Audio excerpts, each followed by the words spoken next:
प्रशासकांच्या भरोशावर चालणं ही काही लोकशाहीला अभिप्रेत नव्हतं।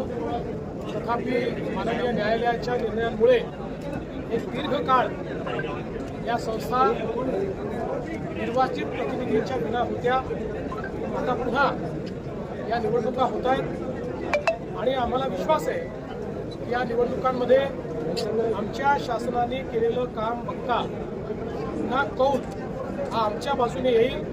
जनता आम्हाला शहर विकासाची पुन्हा संधी देईल हा मला विश्वास आहे। सर, मात्र मुंबई असेल किंवा पुणे महानगरपालिका मोठी शहरं आहेत, महायुतीचं कसं जमणार आहे? म्हणजे विशेषतः मुंबईचा उल्लेख केला तर महायुती होणार आहे का? आम्ही महायुती करण्याचा प्रयत्न करतो। जास्तीत जास्त ठिकाणी भाजप आणि शिवसेनेची युती होईल, काही ठिकाणी भाजप शिवसेना राष्ट्रवादी युती होईल, एखाद दोन ठिकाणी भाजप राष्ट्रवादी युती देखील होताना आपल्याला पाहायला मिळेल। आता तुम्ही पुण्यामध्ये मला विचारालच म्हणून सांगतो, पुण्यामध्ये मात्र अजितदादांची आमची चर्चा झालेली आहे। आम्ही दोघेही त्यातले मोठे पक्ष आहोत। भाजपने 5 वर्षात चांगल्या पद्धतीनं पुण्याचा विकास केलेला आहे, त्यामुळे कदाचित पुण्यामध्ये राष्ट्रवादी काँग्रेस आणि भारतीय जनता पार्टी अमोरासमोर लढताना त्या ठिकाणी पाहायला मिळतील।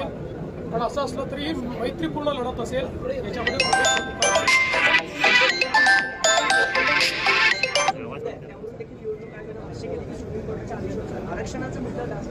करेक्ट आहे।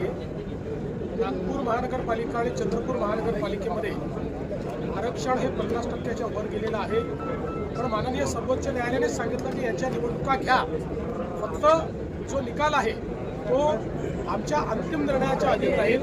आम्ही अंतिम निर्णयात जो काही निर्णय घेऊ तो या 2 महानगरपालिकांना लागतो। शिवसेना एकत्र असेल का सोबत? शिवसेना शक्यतोवर सगळीकडे आमच्या सोबत असेल। सर, मतदार याद्यांमधला घोळ जो आहे तो महाविकास आघाडीने वेगवेगळ्या पत्रकार परिषदा घेऊन मांडला। आज सुद्धा आदित्य ठाकरे असं म्हटले की मतदार याद्यांमधला घोळ नक्की कोण सोडवणार आहे, याद्याचा घोळ सोडवा आणि मग त्यानंतर निवडणुका घ्या। मात्र आज तर असं आहे की याद्यांमध्ये अनेक ठिकाणी घोळ आहे, आम्ही देखील दाखवतो, पण त्याकरता निवडणुकाच घ्यायच्या नाहीत असं करता येणार नाही।